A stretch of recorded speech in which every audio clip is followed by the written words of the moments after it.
you walk away. Yeah. Steve Perry's life is a ballad written in heartbreak. The feeling just got very clear to me that I need to just stop. Perseverance and echoing silence.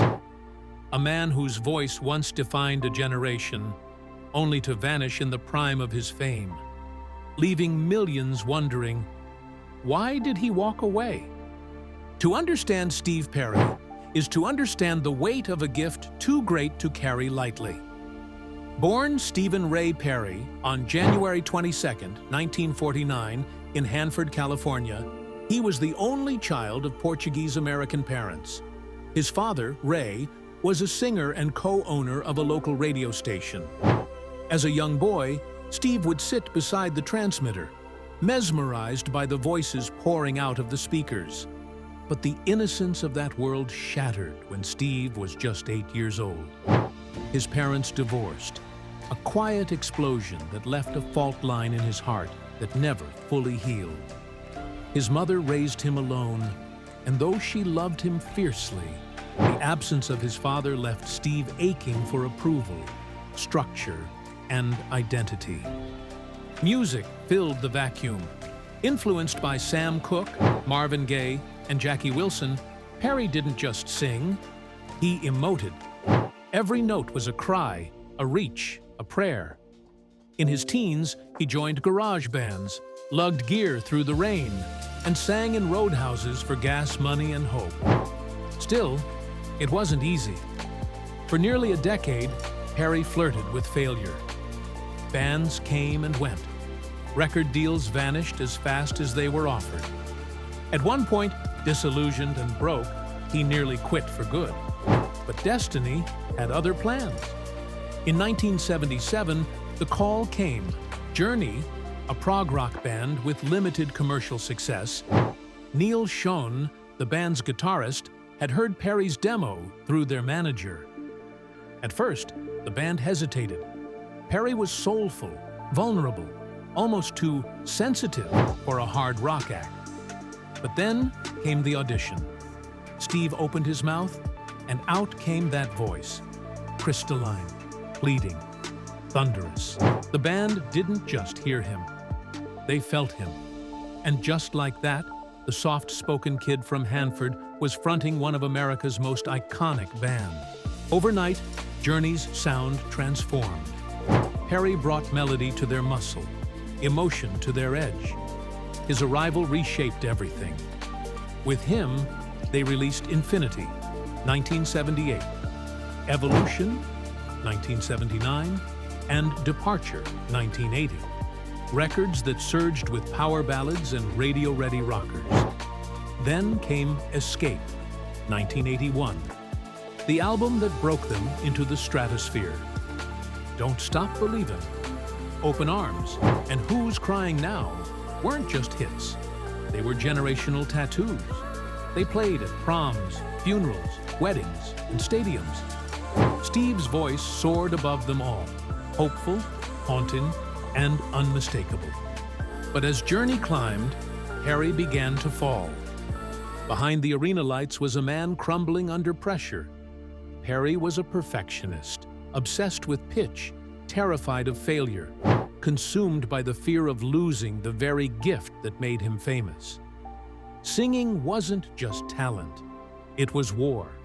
His vocal cords were golden but fragile, and he treated them like priceless instruments. Before shows, he'd go silent to conserve strength.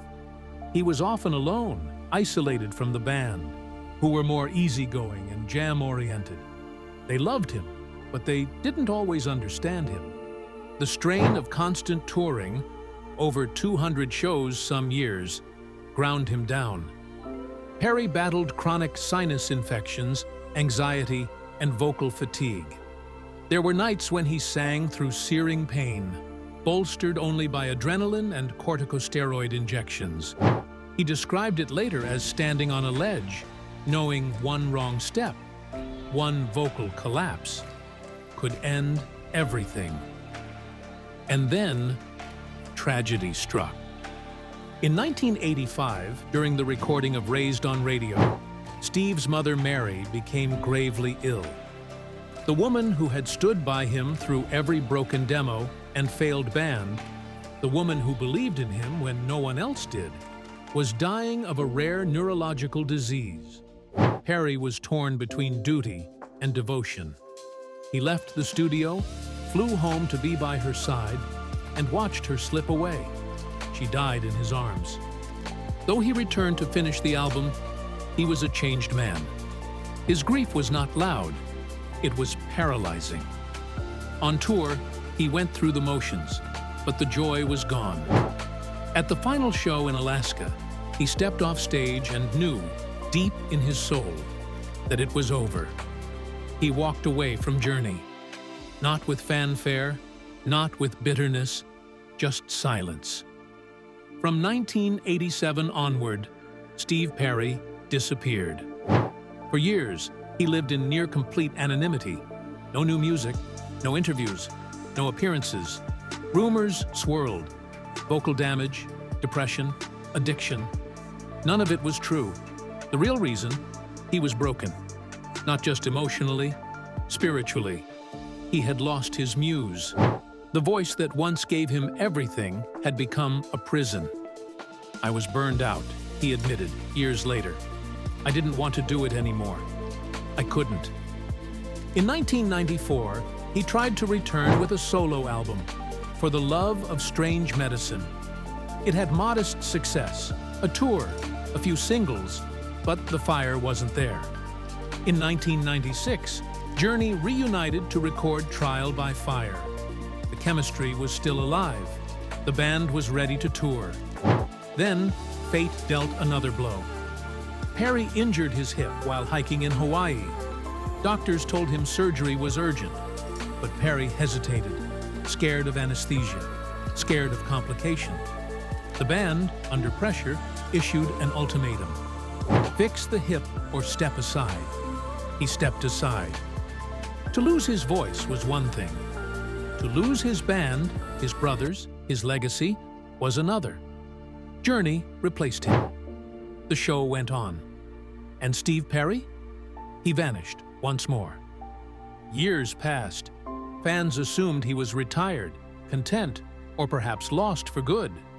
But behind the scenes, Steve Perry was enduring another heartbreak, one that would finally break through his silence. In 2011, he met Kelly Nash, a psychologist and cancer survivor. They fell in love. She was the first person in decades to reach him emotionally, to crack the armor he had built around himself. For the first time since his mother's death, he allowed himself to feel again. But in a cruel twist, Kelly's cancer returned. Perry stood by her through every chemo session, every scan, every tear. She passed away in December 2012. Devastated, he retreated once more. But not entirely. Before she died, Kelly made him promise, "Don't hide again. Don't let grief silence your soul."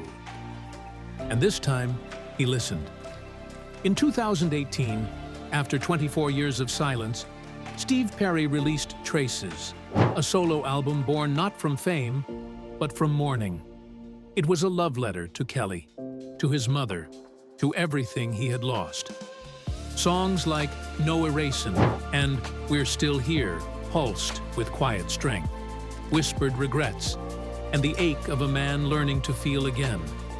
It wasn't a comeback, it was a resurrection. He didn't tour, he didn't shout, he simply released it and let the music speak. Today, Steve Perry lives a quiet life. He avoids the spotlight. He's cordial with Journey, but a reunion is unlikely. His voice, once earth-shaking, is gentler now, weathered by time, loss, and silence. And yet, it still carries something few singers ever possess: honesty. Steve Perry's life is a tragic triumph. He chased the dream, caught it, and lost himself inside it. He loved, he broke, he disappeared, and somehow he returned, not as a rock god, but as a man. And maybe that's the most powerful thing of all. because the voice never truly left. It just needed to find its way home.